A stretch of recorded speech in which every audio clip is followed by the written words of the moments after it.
Okay, that was a good countdown, Marianne, because we are now officially live. So excellent.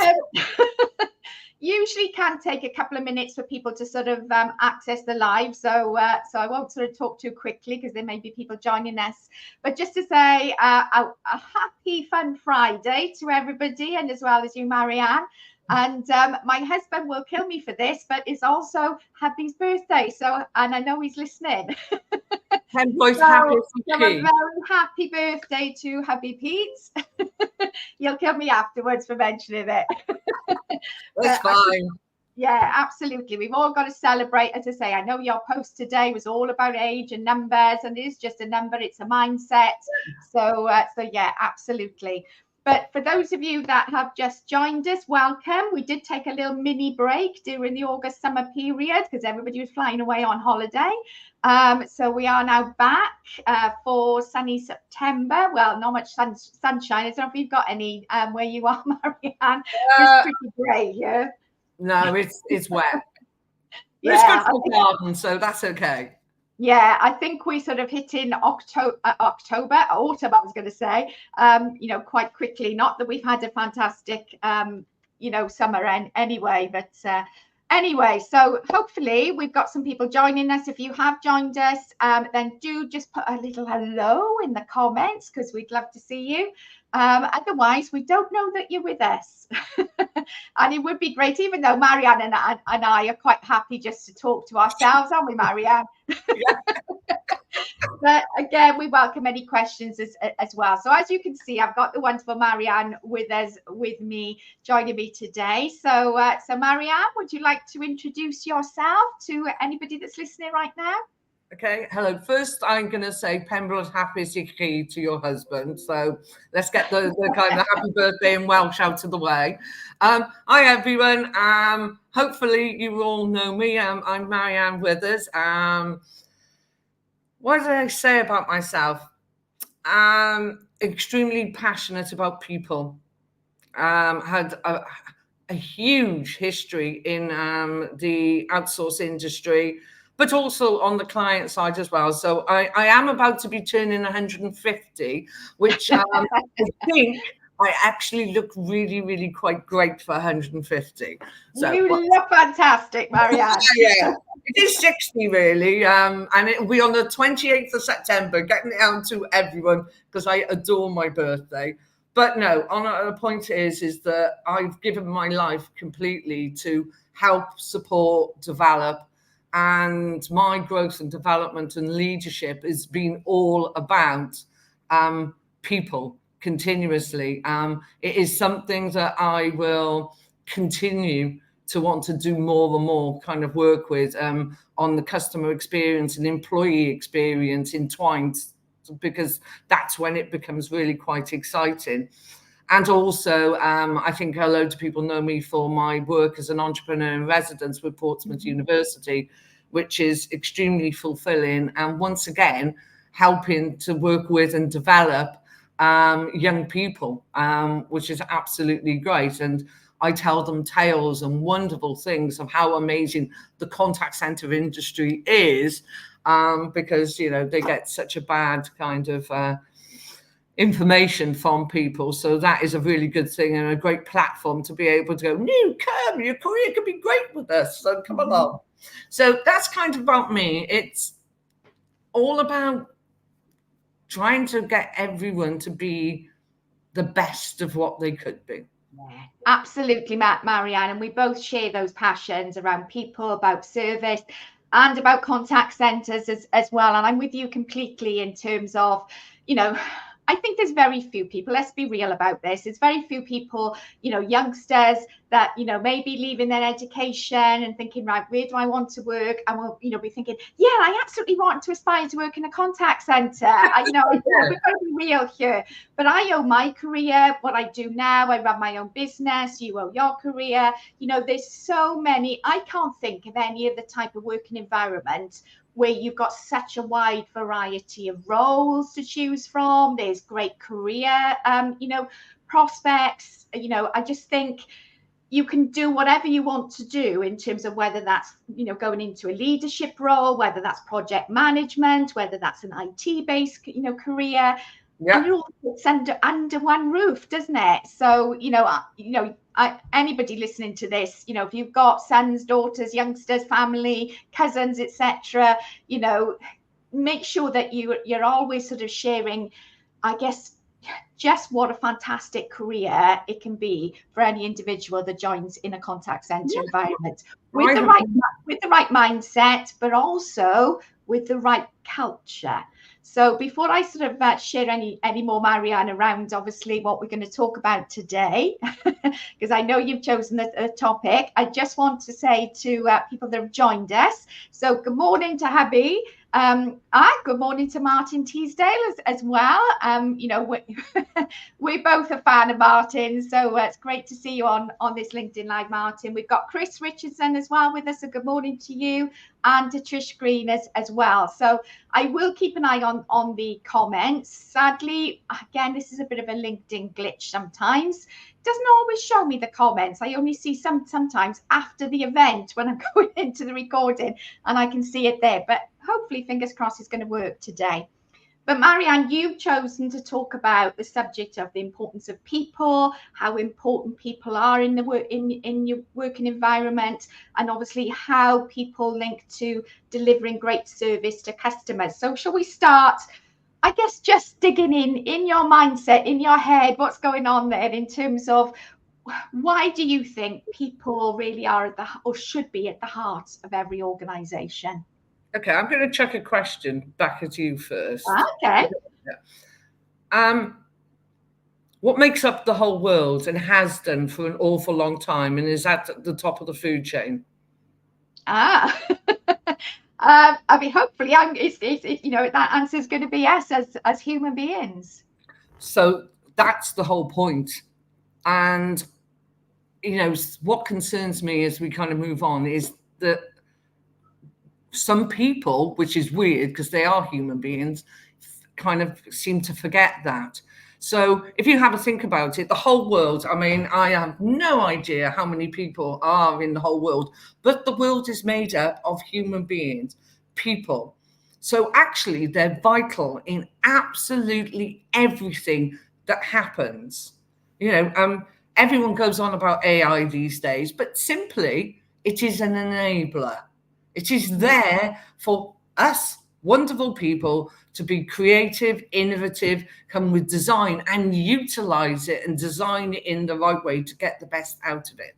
So when you have a look at, it's people, that is the one point that you have to get. We are the most important things in the whole wide world. So when you come to a company, oh my God, it's kind of not rocket science. What runs a company? People. Okay. So then you kind of drive it down. And in my mind, and maybe I just got a very simplistic mind, it's really, really simple. You take care of people, you develop them, you nurture them, you guide them, and they do outstanding work for you. And you allow them to be themselves, and you allow them to be creative and be part of things and make it exciting. One thing I've always done with the Verity Centre is, and that was the whole point of setting up, Verity Centre meant truth and principled. It was about me being able to do the real leadership style that I wanted to do, which was about bringing everyone together. And I've done it in a listing company. I did it in your centre. But this was the first time that I actually took something from, absolutely nothing on my own and then brought in the wonderful people that did the magic. And that was the point, is it's those people that if you put the culture around them, oh my God, the things that they can do is absolutely amazing. But to be honest, from the ages, I don't know, about 5, when I was even in school, I used to be able to get people to do things that I would want because I cared for people, I chatted to people, I looked after people. And I always put myself last on any list. I mean, you ask anyone who's worked with me for years, I'm absolutely amazing at arguing points for every single person in the world. Really rubbish for doing it for myself, but I put everyone first. So the whole point is, why is it vital to customer experience? If you look after them and you care for them and you develop them, then they will go above and beyond. Yeah, because they want to. Yeah, I mean, you're always going to get, the cases of the minority spoil it for the majority. Whatever happens, you are going to get certain people, doesn't matter what you do, is going to cause things. So this is where the difference is. And I talked about something, I think a couple of weeks ago on LinkedIn, which I called it performance development, not performance management. Mm-hmm. Management should be in your bag of tools, that you only need to bring it out when you actually need it. Because if you're the right leader, you implement the right culture and the right values. And then it's only those people who kind of step out of the line because they have more behavioral issues and they don't want to go down it, that you have to bring out your management tool and you need to use it. Okay, because that's the difficulty that people have as well. They don't like conflict and that type of thing, so they'll let things go. It's about being a rounded leader and being able to show to other people that you can manage if you need to, and you will use it. But however, if you've got the right environment, you narrow that down to such a small amount that, again, it's a tool in your bag. So that's why it should be performance development and it should not be performance management. Yeah, I'm with you 100% on that, Marianne. I think I actually engaged in that post as well. Let me put this question to you then. So we're talking about people and the importance of people, and we're going to talk about how you I guess engage people in the culture, how make them feel connected to the company's mission, the values. We're going to talk about all that stuff. But simple question, is there any one person or any one role, in your opinion, that is more important in an organization? No. I've always worked from the fact of, the upside down pyramid. The MD and CEO are the least important. They're leaders, but they're least important. It's difficult to actually go sometimes and go, who is the most important? Basically, I always think the people who touch any sort of customer is the most important. Because also when you take and have a look at, the areas then around it is, it doesn't matter in what part of the company is. I did a big consultancy years ago for a company called British Ceramic Tile, which were the leading ceramic tile company. And I did a consultancy, and then they said, can you come in and do everything that you've basically said? And so when you're talking about frontline people, you're not just talking about the contact centers or the guys out in the field. You're talking about the manufacturing floor. You're talking about the logistics floor. So everyone who is the frontline people are the heart of the company. Yeah. They are what makes it tick. And then you get all the other people, which are the recruitment and the training and the compliance and IT and so many other support titles we could probably add into it. But they are support functions. They are to facilitate making sure all those frontline people are able to do their job in the right way. Because they can't do that job without that support. So nobody in a business works just for themselves. Everybody's role impacts somebody else in that organization. So I absolutely agree with you. And the reason I asked that question is because I've lost count of the number of times when I've delivered training to customer service teams and I've asked them to share, what their role is, what they do. And I would say around 70% of people, when I ask those type of questions, say, oh, well, I'm just a call handler, or I just, an admin clerk, or whatever it might be. And I just immediately say, right, shall we start that again? Let's remove that word just, because that tells me that that person at that moment in time doesn't see the value that they bring to that organization, the impact they potentially have on their customers, and they're seeing themselves lower down that chain, so to speak. And that's why I think it's important, isn't it, to really nurture and make people that are those frontline, that are speaking to customers, to really help them to recognize how valuable they are in any organization. And I'd love to hear, Marianne, from obviously the work that you do in terms of how you, I guess, make people in your organization feel valued, important, and connected to your company's mission and values. It starts on day one, doesn't it? When anyone touches anything, to see whether there's a job out there, to when they come in and how they're interviewed. I've always had kind of in my mind a full. I look at things of end-to-end journeys. Whether it's someone coming to work for you, whether it's you becoming a customer or something, I look at that. I've been told lately that I have a real kind of a marketing brain. And I was made a marketing director once, even though I have no qualifications in marketing. Yeah, that's a different story. But so one for another day, but I am intrigued to find out more.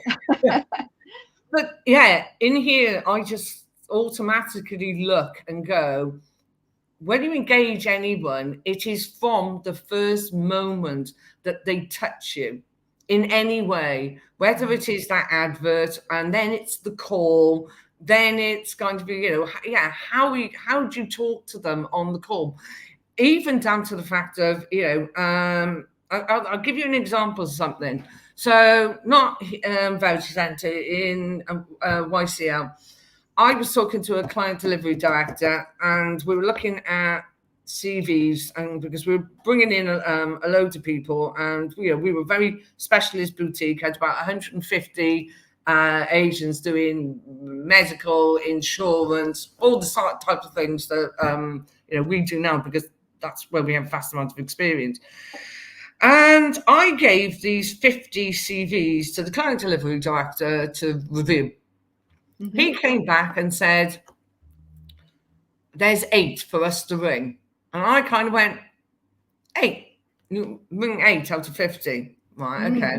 So I looked at them and went, right, there's 44 to ring. I bet he loved you. Yeah. And he kind of came back and went, but there's so many things, that's got a spelling mistake. And I went, you're hiring for a sales call. I said, the background's absolutely fine. I said, in fact, they worked in, I think it was Dixon's, so they would have cross-sold insurance, that type of thing. I went, do it. I said, the 6 that I say, not to ring, is because there is absolutely nothing whatsoever. I said, also, you have to give someone's applied for a job. Yeah. You've got to give them a chance. So the fact is that do the telephone call with them, because you do not know what that person's going to sound like. I have hired some people in the past that people will have gone, well, I hired one bloke back in Golly Slater days where HR went, absolutely no, they're not going to be any good. And to be honest, the guy did a really rubbish interview. There was something about his voice was really, really good, but there was something about him that I went, yeah, I'm going to give him a go. He was the best ever telemarketer that I've actually ever had. He was outstanding.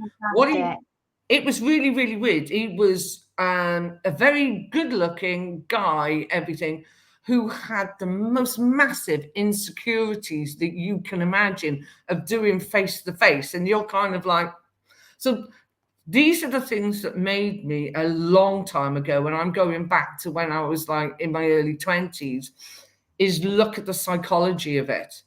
I look at things very differently from actually quite a lot of people, from a point of, I break down people's individuality and really understand what's the make of them, what are they great at, and what not so much. I'm about to do a masterclass with Martin Teasdale on the 4th of October, which will be about situational management, because the fact is that you've got to look at individuals and really understand their strengths in the other areas that can be development areas. Yeah.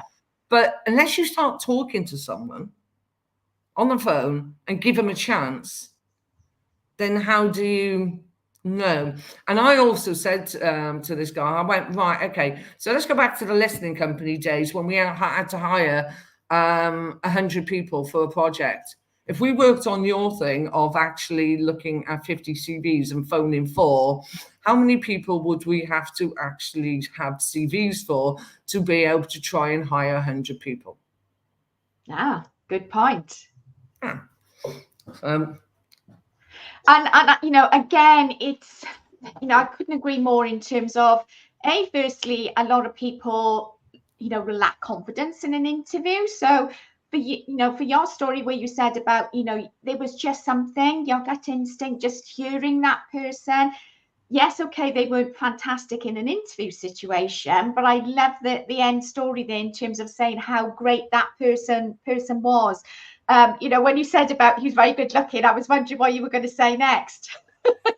I wasn't expecting you to say very lacked insecurities, but we do often make very quick judgments, don't we? We look at a CV, we're expecting the full up, you know, the finished article, when actually we don't need the finished article, as long as within your organization, you know that you've got, you know, training, coaching, development and support. And, you know, I couldn't have a LinkedIn Live with you without talking about my favorite subject, which is obviously training and development. So in terms of, you know, supporting people from day one, when they join your organization, they're onboarded, you know, what type of training and ongoing support do you think is needed for somebody to really, I guess, excel and be the best that they can be within their role? I think it's according to the different types of role. I mean, the one thing that's very important is the induction and training there.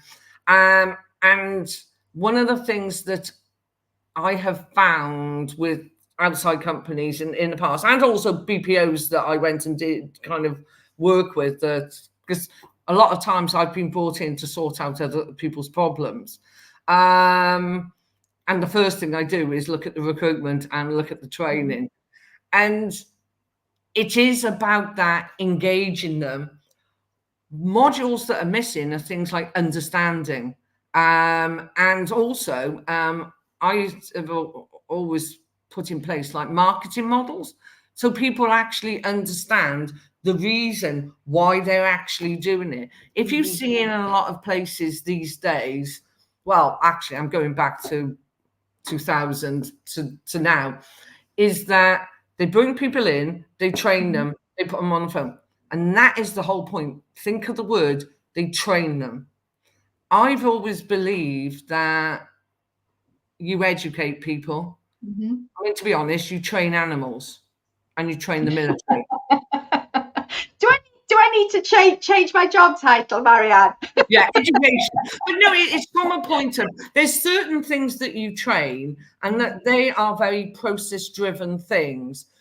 But I believe very much in a rounded kind of education to them to actually really understand the company, where the company is going.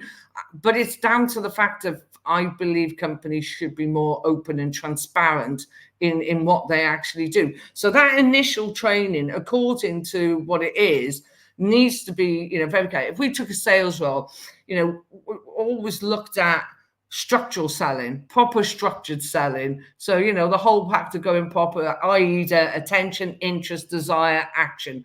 Really understand it. I had a huge background in selling advertising space. So the fact is, I went through 4 weeks of education and training on the fact of how to sell a blank piece of paper.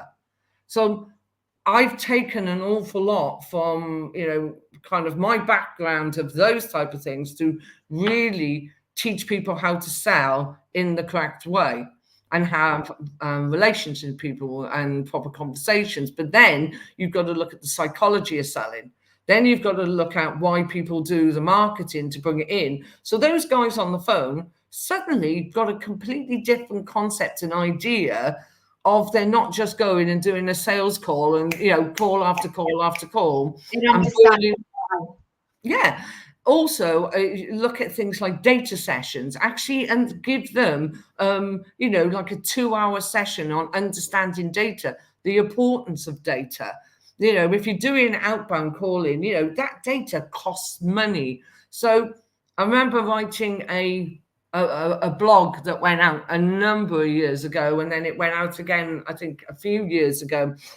And it was to do with going, right, okay, so you've got a target, let's say utilities, 1 sale per hour. That's what you want. This guy gets it in 10 decision makers an hour. This person in 20 decision makers per hour. So the fact is, which is the best? I used to get from people, well, they both hit 1 sale. It's like, yeah, but it's cost you a lot more money with this one. And what you've got is, you know, people will go after the easier sales. So what we looked at with teaching was real structured selling, to be able to get people to really understand and have good conversations, to be able to put a sales presentation over to influence people's decision to actually make a decision. Because a lot of people rock back and forth, and, you know, they're quite easy to influence.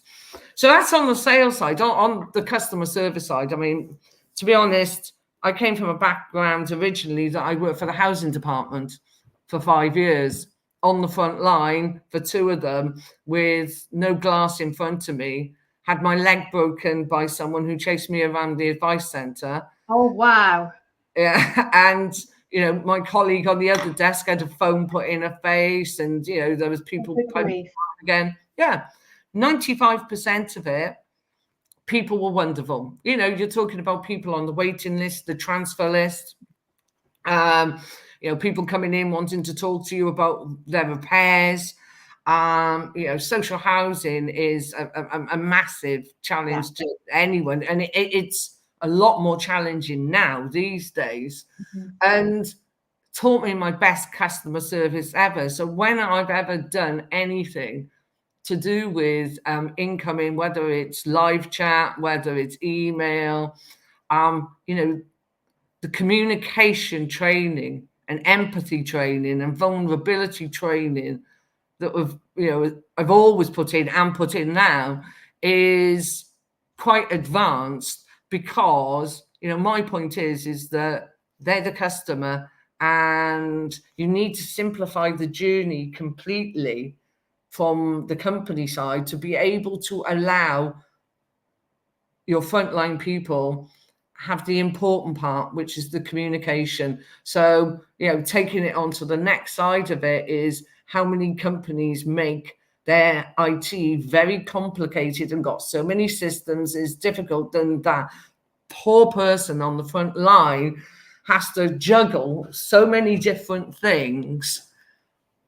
And what they should be doing is just having the time to communicate, as I say, whether it's verbally or in writing or live chat with the customer. And that's what keeps the customer engaged and gives them the great experience.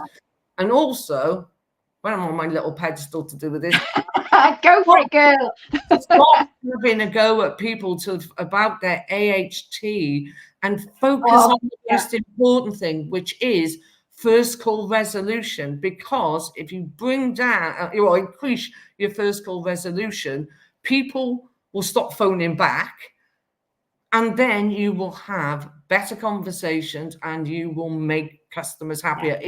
It's not rocket science, it's quite simple. Yeah, companies lose, you know, potentially millions as well every year in terms of unwanted repeat contacts, because it wasn't a first-time resolution, or simple things. Because I often talk about, you know, the small things having a big impact. Telling a customer, "Oh, I'll get back to you as soon as possible." What on earth does that mean to a customer? So, you know, from a customer's perspective, that time scale will always be shorter than the reality. So when a customer sat there at home thinking, right, I've given them a few hours now, I've given them a day, I still haven't heard anything, what are they going to do? They're going to pick up that phone, and that's an unwanted repeat contact. But you've talked about as well, just then about, with customer service, vulnerability, and, and I delivered a supporting vulnerable customer masterclass yesterday. Oh. But it's also about equipping, particularly customer service advisors. It's equipping them not just with the basic skills, but also being able to deal with those more challenging, difficult conversations, the vulnerable conversations. And I remember, and I'm going back quite a few decades now, Marianne. But when I was I would have been about 19 or 20, and I was working in an insurance claims department. So that was my first real sort of important job, so to speak. So I was assessing people's, dare I say it, PPI claims. Wow. Yeah, and back in the day, even then, I was thinking, do you know what? Something's going to become of this, because the banks would sell PPI. We'd then get a claim. We would then assess it. And then with quite a big percentage, then go back to a customer saying, you'd be paying a premium, but you weren't actually eligible for PPI in the first place. You can imagine those type of conversations. Yeah. And very difficult conversations. But, that's where I learned my skill very much, was on the job. And, yes, I had some training, but it was very much learning what worked and what didn't work. But I will never, ever forget my first call with a customer. And I was looking at his doctor's report on my screen, manic depressive, and basically said to me, if you don't pay my claim today, I'm going to kill myself. Yeah. And that panic, that fear of saying the wrong thing, and I hadn't been trained. I don't think that training existed 30 years ago. No. It's making sure, even though they are the small minority of calls, it's making sure that when they do happen, if they happen, that your teams are equipped to be able to support and manage those conversations.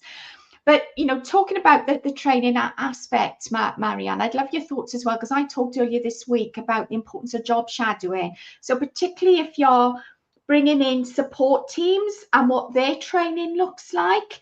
And I've seen it work very effectively in some of the organizations I've worked in with, yes, they have the education piece that you talked about, but they've also, as part of their onboarding and their induction, have built in time to go and sit with customer service teams, sales teams, so they understand how their support links in with the job that the frontline staff are doing, but also to understand the challenges that they're having as well. And is that something that you've ever, advocated or encouraged within any of the companies that you've worked in, Marianne, having an opportunity to job shadow? I've advocated it in probably every single one that I've been in, because I think it's really vital. But that's going back to my thought and belief that support functions should understand that they are support functions and they're there to facilitate what is happening to do with all the frontline people. I've always worked on a thing called kind of central archy, which is, I always class myself as the conductor, and you had all the different kind of areas, and I just bring them all together, and they do all the wonderful music, and I just, hey. But the whole point of it is, whether you look at it like that, or, it's a wheel and everyone is a cog of a wheel to make it all work. That's the whole point, that they all should work together. What you've got is challenges in companies, and which is why it doesn't happen in companies, is where they're silo based, and you have, whether recruitment or HR or compliance or IT, those main three, who the perception in some companies is that they're the most important and that they run the company and they make the decisions for the company. What they have to appreciate and understand is they are very important and a vital cog in its wheel, but they are not there to make the decisions, and they are not the most important part. What touches the customer is the most important part, because nice and simply, you have no customers, you don't have a company. It's not actually, it isn't, difficult. So it is, it's about what your values and culture is of your company and how you're actually doing it. As far as I've always been concerned, the company is the company. It's one company, and everyone in it plays a part. But that's the whole point of the orchestra. They all have to play the part together to play the beautiful music. Some people out there listening, if they just joined to think, so, is she mad? No. If you haven't got a part of an orchestra working together, then it all falls apart. And by the way, please, anyone, and this is just a point because it's really beautiful, but if you want beautiful music and singing, go and listen to the Flower Duet or as by Delibes on the internet. But it's two young girls who have just got like pair of jeans and jumpers on with this amazing orchestra. If you want the most beautiful orchestra together, but two girls with absolutely outstanding voices and better than any that I've heard doing the Flower Duet before, go and listen to them. If I get definitely check that out. But that's the whole point. It is about everyone coming. So it is the culture you drive through the company. And if your mindset is about that, everyone around you will believe in that mindset. And that is where that you want to just kind of carry on driving it. So by having that, you've got very, very different people's views of actually wanting to help each other. And they stop looking at the fact of going, well, IT, we're the most important because we do this. It's like, no, I don't care. What I care is what you do to help them. So go and sit with them, go and understand completely what they're actually doing to understand how difficult it is. I mean, to be honest, I've had, frontline people go and sit in the IT department. They come out and go, oh, they've got an awful lot of things with Star Wars and Star Trek. And I say that, okay. So if you want to get together, buy them presents of little Star Trek things, and you've got to get them in their life, which is what I used to do. I've learned so much about you this morning, Marianne. We are going over time. I'm happy to keep chatting. There's a couple more questions I want to try. Yeah. No, absolutely. I know you're a busy lady. Is that okay? If that's okay with yourself? No, absolutely, because I want you to ask me the AI one because I can't wait to talk about that. That was going to be my very next question. So there's been a lot of talk. I've had some wonderful guests on here, Simon Chris Gillen, both, wonderful, educators of AI. But I'd love to know your perspective in terms of the role that people will play going forward with, as I say, more automation, introduction of AI within majority, if not all, of companies going forward. So I'd love your thoughts there. Okay, I've written quite a lot about this already. I'm going to put a caveat out to everyone first is I have an inner geek in me. I always have done since I was tiny. So I love tech more than anything. I am the most analytical person, totally data driven. I make decisions out of analyzing, understanding, and then I make decisions. So, I have to put that out there that I love it. I love AI. I love generative AI. However, it is an enabler. All tech is an enabler. And this is going back to your first question about people, why they're so important. We create it. We design it. It is only as good as what we design at the moment, if some people believe, because some people are petrified that they think it's going to be Terminator and take over the world. We'll probably have most of us be dead by then, so we wouldn't worry. We won't have to worry about it. We don't have to worry about that. But the whole point, it is an enabler, and it is about the creativity of people and what they come up with and how they manage it and do it properly. I believe every company should have a people strategy anyway, which they don't have. They have like HR policies and, a recruitment strategy and all that.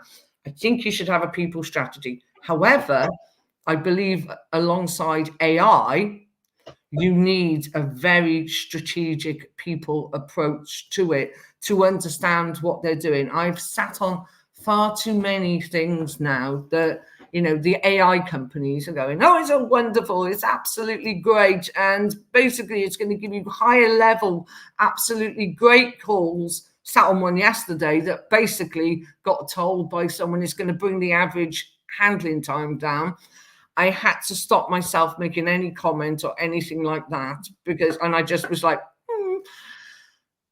What you have to look at is all these people on the front line used to get lots and lots and lots of respite calls. So have a complaint call, you then might get an order, or just a general inquiry or anything like that. So this is, as I say, why we need a people strategy to understand it, and look at how are we going to cater and how are we going to care for our people, because all of the simple calls, all the order calls, all any general inquiry calls, anything we can put into AI, we are going to. Which is absolutely fair. We need to make companies more effective and more efficient. So it is completely the right thing to do. Yeah. For customers as well, because customers, if it's a simple query, I want quick, I want it now, I don't want to sit in a queue and wait to speak to a human being. Absolutely. And, there'll always be the people who want to ring, fair enough. But to be honest, I'm one of the people who actually don't want to ring, which is really, really weird considering the industry I'm in. I want to go on either a live chat or a portal and just do what I need to do and get it done. Yeah. And that's what you need, is you need a variety of different options. But anyway, it's going to take up a high percentage. And as we go through the next couple of years, more and more is going to go that way. And actually more and more people will get used to it when it works properly, that they will want to use it. The problem is there's so many mistakes on so many things at the moment. It's actually causing more calls and actually causing a higher amount of complaints. But what you're doing is, and I said to this guy, he kept saying about these lovely high level calls, and I kind of went, because we were in a big room with lots and lots of people. It was one of the wonderful sessions of UKCCF. Trevor had organised. It was fantastic. There was lots of corporates in the room, governments in the room, and it was these AI guys talking to us. So I did the kind of thing, excuse me, can I ask a question? And it's like, yes. Can you explain what high level, really nice calls are, please? And he said, well, he said, they won't have to deal with the mundane task every minute. So it'll be more higher level, complex, interesting calls. So, higher level, interesting, complex calls. So what do you actually mean? Then he came out with and went, well, will you be able to cross-sell and upsell? Okay, question. I have a medical client. We can't cross-sell or upsell anything. You take all the general inquiries and the orders away and put that up there. And I said, I can tell you for the last year, we've been getting it, is complaint after complaint after complaint after complaint. I said, this is something very serious. It's to do with stomas. I said, it's about prescriptions. I said, so if they don't have it on time, it could be actually fatal. Sometimes. I said, so we get people who are very irate. So you've taken all the nice respite calls away. And you've got people taking like 60, 70 calls in a day, back to back. And he kind of went, oh, yeah, but that's just one thing. I went, right. So let's get on to social housing. They can't cross-sell or upsell absolutely anything at all. I wish I'd been a fly in the room. Yeah. I said, you fly all those lovely, lovely respite calls over to there, which again, it's right, because social housing, deal with a lot of people paying their bills, everything. And if they can put percentage, totally right at all. But now you've got the people on the front line, not just on calls, not just on email, but actually face-to-face as well, because they come into housing departments and housing associations. You now have them dealing with complaint after complaint of repairs.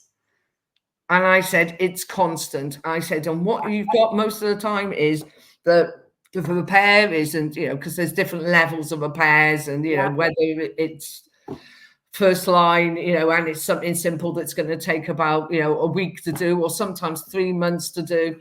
And I happen to know a lot about housing. The reason being is I did work for the housing department for 5 years, but also my daughter for the last 3.5 years has worked for social housing. Okay. So in your footsteps. Yes, I'm very up to the moment of the fact of when we used to deal with it, we used to deal with about between 5 and 10% of irate people. Now it's up to about 60% of irate people that they're dealing with, and more the calls that are going away.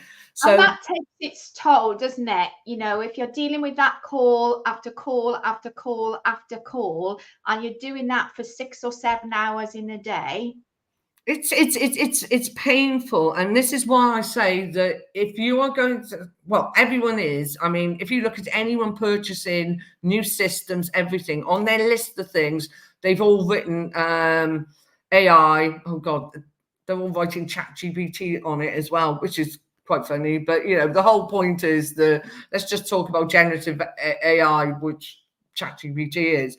And you've got them looking at the concept of all of these elements, but the people part of it has to be. So it's great. You're getting new systems. You're wanting all this stuff. You want to use all of it stuff. What are you going to do with the people? Yeah, because if you have a look at it, is that you've got to put in so you've got vulnerability of your customers. What about vulnerability of your people?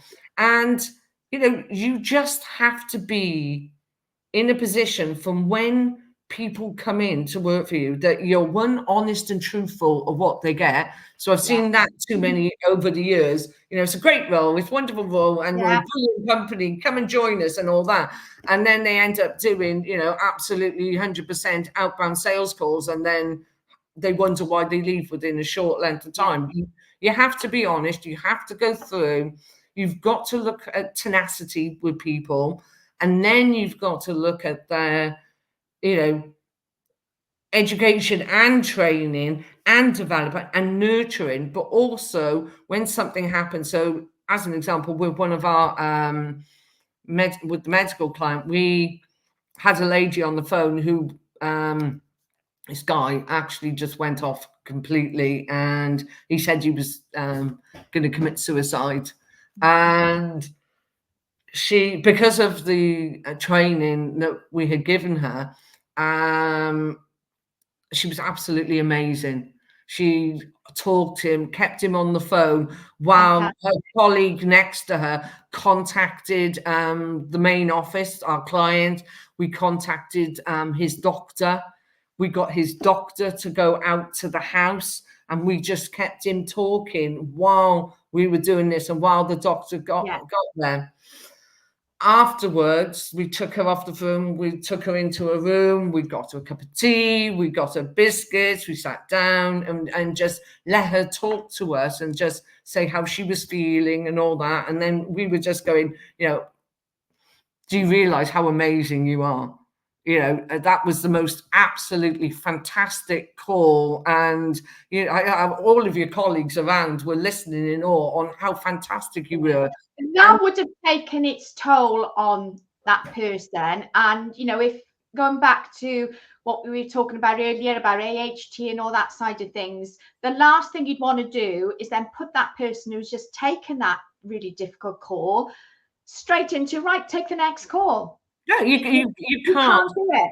No. And also, if you think about it, the whole point of someone making a comment on, AHT's, I actually heard someone said that AI is going to help AHT come down. So I'm kind of like, right, okay, so it's going to leave you with higher, complex, more interesting calls. Got a feeling your AHT is going to increase. It isn't going to decrease, because all your small calls will be going to AI, and you will be left with difficult complaints. So anyone out there who is going, let's focus on driving down our AHT, you need to look at it differently and look at how you're nurturing your people, coaching your people to be able to handle these more difficult and challenging calls, and they are difficult calls, and the caring package around of understanding the vulnerabilities of your people, because the last thing you want them to go do is to go home crying. Yeah. Or even, I think, Marianne, it may not even be going home. If they're working from home and they're taking that call, they bring that customer, that emotion into, their bedroom, their kitchen, their living room, whatever they've set up. And I think that makes it even harder, because from a leader's point of view, you can't physically see that person, your team member, who's taken that call and the impact it's had on them.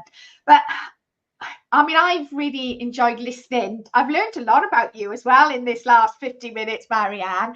Oh, there's so much more. We could go on and on. Absolutely, we could. But I'd love to, and I hope that, everybody that's joined us this morning has really sort of, found what Marianne has had to say, thought-provoking, interesting, but to go away with some clear next steps. If anybody's listening or watching this on record, Marianne, what 2 steps or pieces of advice would you give to somebody that wants to really strengthen that people first approach within their organization? Talk to someone who knows what they're doing and have the right thought pattern. It's not a simple thing of saying to someone 2 things, because if they're not doing it now, well, put it like this: if they think the same way, they would be doing it. If they're not thinking the same way, but they want to do it, then they need more guidance in being able to do it. It's, I'd love to be able to wave a wand, but there's so many reasons within companies that, they could be commercial decisions, cultural decisions. But I would say if you really want to do it, then you need to talk to the right people, because I think it's a complete cultural change, to really kind of look at, your leadership team need to be really together on wanting to drive this through their organizations, and what I think the C-suite need to start looking at is how actually important their people are. Because I'll tell you what, some of the C-suite on there, and I have written about this, and people will go, oh my God, she's going to say this now. I wrote about egos and arrogance.